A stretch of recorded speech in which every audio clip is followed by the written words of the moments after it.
Good morning. Let's read chapter 10 of The Black Pearl so that we just have a quick reminder of what's going on. In chapter 9, four pearl dealers came to Ramon's home and they planned to buy the pearl. But Ramon's father said 20,000 pesos, no more, no less. And they haggled back and forth 10,000, 15,000, 17,000, and they won't pay $20,000 or 20,000 pesos. And so Blas, Ramon's father, calls the priest. He says, Father Gallardo, come here. I am giving you this pearl. It's a gift. Take it to the Madonna. So he just gives it away. Of course, Ramon's mother is very upset by this because she was looking forward to having the money. But anyway, they give the pearl to the church. So let us go ahead and read chapter 10 now. Father Gallardo's celebration took place 5 days later. The church blazed with candles, and flowers decked the altar, and the air was sweet with incense. The young Madonna stood in her niche, dressed in a white satin gown with garlands of daisies braided through her hair. In her outstretched hand lay the great black pearl. The church was filled, and the people flowed through the big door and out into the plaza. Never before had our town of La Paz seen such a multitude. They came on foot, on burro, and on horseback, from as far away as Loreto in the north and Santo Tomas in the south. They even came by canoe from the bare islands of the Vermilion Sea. And there were also a band of Indians from the wild barrancas of the Sierra Morena, dressed in rabbit skins. Their presence pleased Father Gallardo. The pearl has worked a miracle, he said. For many years I have tried to coax these savages into my church, but failed. After the services, the Madonna was placed on a bower festooned with flowers and borne twice around the plaza, while the people sang and danced. Then she was carried down to the sea to bless the Salazar fleet. This was my father's idea, the blessing of the fleet. It was to show my mother that the great black pearl had already won the favor of heaven, and a sign that the house of Salazar would always prosper.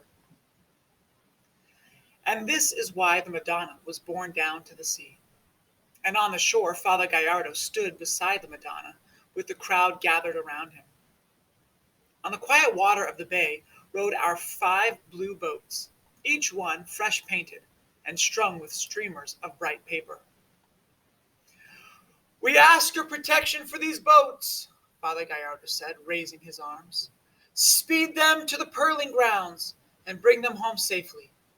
We ask that you bless the house of Salazar that has so honored our church this day, that they may find another pearl as large as the one they have given. After Father Gallardo had blessed the fleet, the Madonna was carried through the streets again. In her hand lay the pearl of heaven, so that everyone could see it once more.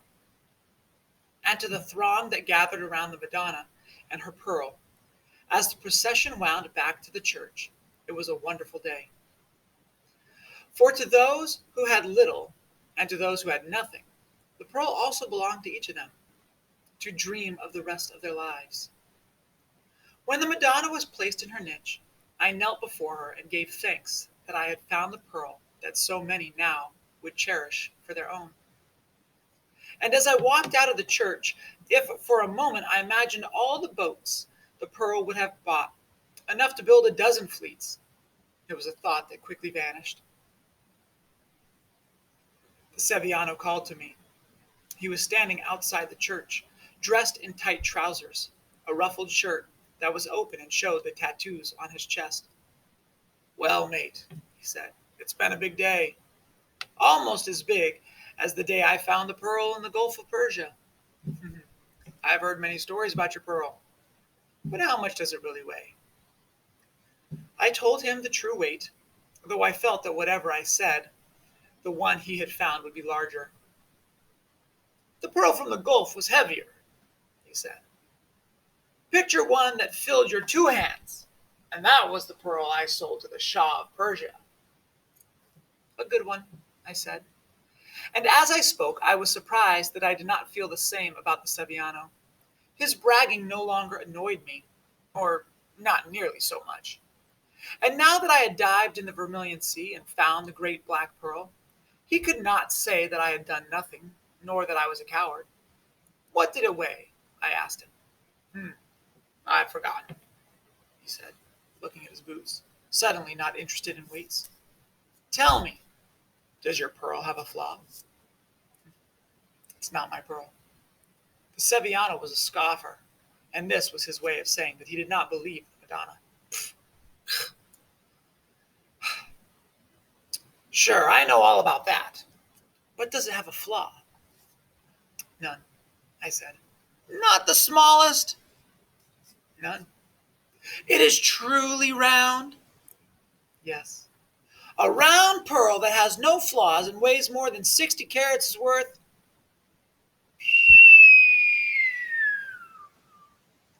He whistled through his teeth.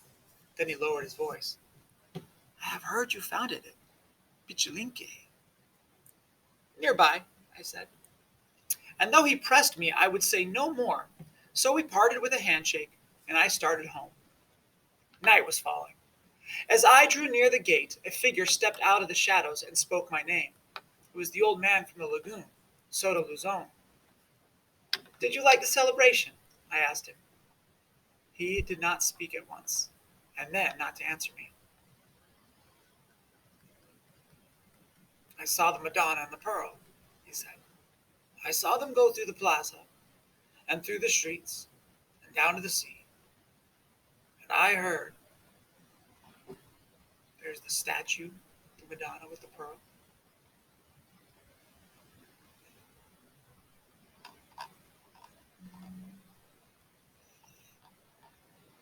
And I heard everyone singing. He reached out and put a hand on my shoulder. You are still a boy, and there is much that you do not know. Therefore, I must tell you that the pearl does not belong to the Madonna, nor to the church, nor to the people who are singing. It belongs to the Monte Diablo, and someday he will take it back. Of this I solemnly warn you. I began to say something, but without another word, the old man turned and disappeared into the darkness. I thought no more about him until morning, when my father and I were walking down to the beach. Would Luzon allow me to search for pearls in the lagoon? My father asked. No, I would not ask him. The voyage to Cerralvo is long, my father said. Our last trip there gave us few pearls, though more than elsewhere. In the lagoon, we might find another like the great one. I told my father about the encounter with the old man the night before and what he had said. Luzon is a crazy Indian, my father replied. Crazy or not, I said, it is his lagoon, and he will not allow you to dive there. All right, so this is what you might see in a church. This is the altar. Remember, it's a Catholic church here in town. And so they take her and they put her in the altar and they put the pearl there with her, with Madonna. Okay. Loreto in the north and Santo Tomas in the south, what this means, this phrase means, is that people from far and wide, not just this little city, but way over there and way over there. Okay, so here we are, Southern California. We might say something like, as far north as Santa Clarita and as far south as San Diego. Something like that. The Barrancas, the hill country, the hills and the mountains there. And the valleys. I think Barrancas might actually mean the valleys, but something like this. Okay, so here's another kind of image of what the Madonna might be like. Similar kind of idea, a statue here. Okay, festooned is a fun word. Say it with me, festooned. And it means decorated. Maybe like a ribbon of flowers around your hair, maybe wearing flowers. Think of like a woman on her wedding day. Okay, so flowers everywhere. And a bower, right here, bower, is like this. It's like a thing that you would carry with the Madonna on it.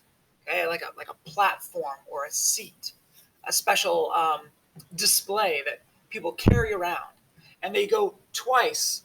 We have this word borne here, and it does not mean to be born. In this case, it means to be carried. So the bower, covered with flowers, was carried twice around the plaza. Okay. So we have something like this with the statue of Mother Mary, the Madonna, being carried around with a pearl so everyone could see it. All right, they wound. Wound means that they kind of just went in and out of all the people, and they went down the street and around the street and back down the street and around the street and down the street and around the street. They wound like you might with a snake game. All right. The Sevillano was a scoffer, and this way it was his way of saying he did not believe in the Madonna. I don't believe in that. You gave it to a statue. You didn't give it to God. To scoff is to not believe. And oftentimes, scoffing comes with that sound and a face. You like, I don't believe you. So, anyway, scoffer. The Sevillano here is interesting because he says, how much did yours weigh? Oh, mine was bigger. Because he's always got to challenge Ramon. So Sevillano always wants to be better. And he's like, are you sure it was perfect? No flaws? I don't believe you. Do you know how much money that would be worth? That would have been worth a lot of money, and you gave it away. All right.